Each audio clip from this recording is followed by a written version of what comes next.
TV serial गुम है किसी के प्यार में फिलहाल विराट और पाखी की लव स्टोरी ने ले लिया है बड़ा ही इंटरेस्टिंग सा मोड़।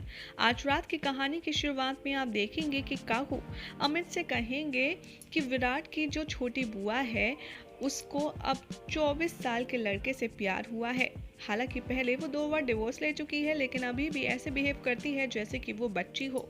इसी बात के लिए वो बिल्कुल भी अपने आप की रिस्पॉन्सिबिलिटी नहीं लेती। इसी सारी बातों में घर में थोड़ी सी टेंशन क्रिएट हो जाएगी और वहाँ पर दूसरी तरफ आप देखेंगे कि दिव्यानी आएगी और सबसे कहेगी कि मुझे भी शादी करनी है, कब होगी मेरी शादी। वहाँ पर सम्राट की एंट्री होगी और वो कहेगा कि हाँ बहुत जल्द होगी देवी, तो टेंशन मत ले। लेकिन यहाँ पर काकू अपनी ही बेटी की दुश्मन बनी बैठी हैं और वो कहेंगी कि कभी भी नहीं होगी। इससे पहले दिव्यानी और भी ज़्यादा मुझे गुस्सा दिलाए, तुम यहाँ से इसको ले जाओ अश्विनी यहाँ से दिव्यानी को अंदर ले जाती है और चॉकलेट देती है। तभी बुआ काकू को टॉन्ट करती है और कहती है कि अगर दिव्यानी की शादी सही टाइम पर हो गई होती तो ये चॉकलेट वो उसे नहीं बल्कि उसके बच्चों को दे रही होती। बुआ कहती हैं कि हमें पाखी को भी दिव्यानी के बारे में ज़रूर बता देना चाहिए। तभी काकू कहती है कि क्यों, ये कोई ज़रूरी तो नहीं है उसके लिए जानना शादी से पहले। तभी वहाँ पर सम्राट आता है और कहता है कि घर वालों प्लीज़, मेरी शादी है, वैसे इतनी जल्दी हो रही है, क्या हम लोग थोड़ा खुश रह सकते हैं। बुआ और काकू दोनों ही इसकी बात से सहमत हो जाती हैं और दोनों ही आपस में अपनी टशनबाजी ख़त्म कर देती हैं। बाद में आप देखेंगे कि सम्राट बताएगा काकू को कि कैसे टेलर ने उसके काकू के नाम से उसकी शेरवानी देने का जल्दी ही फैसला कर दिया और वो काकू को इम्प्रेस कर देता है। दूसरी तरफ आप देखेंगे कि पुलिस स्टेशन में विराट वीआरएस लेटर कमल को दे देता है और जिसे पाकर कमल बहुत ज़्यादा खुश हो जाता है। तभी वो कहता है कि लेकिन सर, मैं रिटायरमेंट अभी नहीं लूँगा, मैं तभी लूँगा जब मैं आपको पूरा गांव पास से दिखा दूँ। विराट कहता है कि साईं आपको बहुत प्यार करती है, वो आपके लिए बहुत ज़्यादा वरिड है, इसीलिए वो मुझसे इतना एटीट्यूड में और इतनी बदतमीजी से बात करती है। लेकिन एक बात तो है, किसी से इस तरीके से बात करने के लिए गट्स तो चाहिए और आपकी साईं में बहुत ज़्यादा हिम्मत है और वो बहुत ज़्यादा ब्रेव है। और आप परेशान मत होइए, जो भी कोई परेशानी चल रही है वो उससे खुद लड़ सकती है, वो एक फाइटर है। कमल विराट के मुँह से साईं की तारीफ सुनकर बहुत ज़्यादा अप्रिशिएट फील करता है और कहता है कि सर, वो मेरा गुरूर है, आप ये मुझे कह रही हैं साईं के बारे में, ये मेरे लिए बहुत बड़ी बात है और साईं की तरफ से उसके गंदे व्यवहार के लिए मैं आपसे माफ़ी मांगता हूँ। कमल कहता है विराट से कि लेकिन आपसे एक रिक्वेस्ट है कि आप इस रिटायरमेंट के बारे में कि आपने मुझे दे दिया है, ये साईं को मत बताइएगा जब तक कि मैं लौट कर ना आ जाऊँ। तभी यहाँ पर विराट पूछता है कि लौट कर आ जाऊँ, आप कहाँ जा रहे हैं। तब कमल उसे बताता है कि दरअसल मुंबई में कल साईं के स्कूल में उसे अवार्ड दिया जा रहा है, इसीलिए मैं आपसे रिक्वेस्ट कर रहा हूँ कि मैं लौट कर आ जाऊं, तब मैं साईं को रिटायरमेंट के बारे में बताऊंगा। और साथ ही आपसे रिक्वेस्ट है कि अगर आपको कोई प्रॉब्लम ना हो तो मेरे पीछे से आप मेरी साईं की हिफाजत का थोड़ा ख्याल रखिएगा जब मैं यहाँ नहीं होऊंगा। विराट कहता है कि आप बिल्कुल निश्चिंत होकर जाइए, कुछ नहीं हो सकता, साईं मेरे साथ है तो कोई टेंशन वाली बात नहीं। लेकिन वो बात अलग है कि मुझे साईं से कौन बचाएगा। यहाँ पर कमल और विराट एक दूसरे के साथ अच्छा बॉन्ड शेयर करते हैं। दूसरी तरफ आप देखेंगे कि पाखी की मॉम नेहा और उसके साथ मिलकर पाखी के लिए सारे लहंगा और उसके सामान इकट्ठा कर रहे होंगे। लेकिन पाखी दूसरी तरफ विराट के ख्यालों में खोई होगी। वो सोचेगी कि कैसे योगा मैट और बार बार एक दूसरे से टकराना सिर्फ इत्तेफाक नहीं हो सकता, कुछ तो ज़रूर था। तभी पाखी की माँ उसके नज़दीक आती है और कहती है कि क्या पाखी, तुम अभी भी उस लड़के के बारे में सोच रही हो, उसे जाने दो। होता है लाइफ में कभी कभी जब आपको पुरानी यादें छोड़कर नई यादें बनाना पड़ता है, इसीलिए प्लीज़ उसे भूल जाओ। यहाँ पर पाखी अपनी मॉम से कहेगी कि माँ, लेकिन अगर क्या होगा वो कभी मेरे सामने आ गया तो मैं नई लाइफ तो शुरू कर दूँ, लेकिन मैं उसके बारे में सोचना नहीं छोड़ पा रही हूँ। तभी वहाँ पर उसकी माँ उसे अच्छे से समझाती है और कहती है कि पाखी, तुम्हें अब अपने फ्यूचर पे ध्यान देना चाहिए, ना कि एक ऐसे इंसान पर जो तुमसे 4 दिन मिला और फिर तुम्हें भूल गया। तभी पाखी अपने आप में बात करती है और कहती है कि विराट, जिस दिन तुम मुझे मिलोगे मैं तुमसे अपने एक सवाल का जवाब तो ज़रूर मांगूंगी कि आखिर तुमने मेरे साथ ऐसा क्यों किया। गुस्से में पाखी टेबल पर रखा कपड़ा खींचती है और सब कुछ बिखर जाता है और पाखी बहुत बुरी तरह से रोने लगती है। अगली सुबह आप देखेंगे कि साइन तैयार होती है फंक्शन के लिए। तभी मौसी बहुत ज़्यादा परेशान होती है कि जगताप कहीं आकर उसे दोबारा परेशान ना करे, और यही बात वो साइन से कर रही होती है। तभी विराट आता है, कहता है ऐसा कुछ भी नहीं होने वाला साइन के साथ, क्योंकि कमल सर ने मुझे कहा है कि मैं साइन का ख्याल रखूं। साइन कहती है कि कोई ज़रूरत नहीं है मुझे आपके साथ की, और मुझे लगता है कि आपने मेरे साथ रहने के लिए भी आबा को साफ साफ मना किया होगा, लेकिन हाँ, ये दोनों सेम चीज़ नहीं है। विराट कहता है मुझे भी शौक नहीं है तुम्हारे साथ रहने का, जिसे सुनने के बाद साई चुपचाप से गब्बर कह के उसका मजाक उड़ाती है।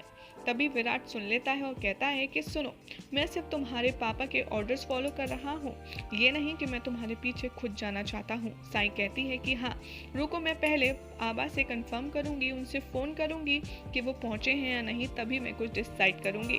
मौसी कहती है एसीपी से कि सर झूठ थोड़ी ना बोलेंगे, अगर वो कह रहे हैं कि बाबा ने बोला है तुम्हारी रखवाली के लिए तो वो सही बोल रहे होंगे। अब जाओ, ज़्यादा लेट मत करो वरना तुम फंक्शन के लिए लेट हो जाओगी। विराट यहाँ पर मासी के साथ साईं का मजाक उड़ाता है और कहता है कि चलो चलकर जीप में बैठो। साईं देखती है कि बोर्ड पर लिखा होता है नो रिटायरमेंट। साईं पूछती है कि अब ये क्या है, आपने यहाँ क्यों लिखा है। तो विराट साईं को समझाते हुए कहता है कि ताकि तुम मुझसे ये प्रॉमिस करो कि तुम अब रिटायरमेंट के बारे में मुझसे बात नहीं करोगी जब तक कि तुम्हारे आबा लौट कर नहीं आ जाते, क्योंकि तुम मुझसे प्रॉमिस करोगी तभी मैं तुम्हें वहाँ लेकर के जाऊँगा। साईं यहाँ पर बहुत ज़्यादा अपसेट हो जाती है और विराट को छोड़कर जा रही होती है, तो कहता है पीछे से कि क्या तुम अपने बाबा की बात का भी अपमान करोगी। साईं अपने आबा की खातिर जीप में बैठ जाती है और प्रॉमिस भी करती है कि ठीक है, वो रिटायरमेंट की कोई बात नहीं करेगी। दूसरी तरफ आप देखेंगे कि जगताप अपनी सारी पलटन के साथ कैरम खेल रहा होता है दोस्तों के साथ। तभी उसे कोई कॉल करके इन्फॉर्मेशन देता है कि कमल यहाँ पर नहीं है, वो कल मुंबई से ट्रेन लेंगे। तभी जगताप कहता है कि बस उसकी ट्रेन अब हमेशा हमेशा के लिए छूटने वाली है। तभी जगताप कहता है कि ससुर जी, आज आप आएंगे उससे पहले साईं को मैं ले जाऊंगा। हर कोई हंसने लगता है। तभी वहाँ पर जगताप का पापा विट्ठल आता है और कहता है कि क्या हुआ, कल साईं ने तुझे थप्पड़ मारा था, एक गाल पर दूसरे गाल पर चप्पल, बहुत अच्छी बात है। सब विट्ठल के नाम से कांपते हैं और तेरे नाम से सब मुझ पर हंसते हैं। विट्ठल यहाँ पर जगताप की इंसल्ट करता है और उससे कहता है कि अगर ऐसा ही सब कुछ चलता रहा ना तो तुझे कोई भी भाव नहीं देगा। विट्ठल कहता है कि सिर्फ एक चीज़ मैटर करती है, वो है तेरी आवारागर्दी और तेरा कैरम। तू इसी लायक है, तू बस कैरम खेल, तुझसे और कुछ होगा नहीं।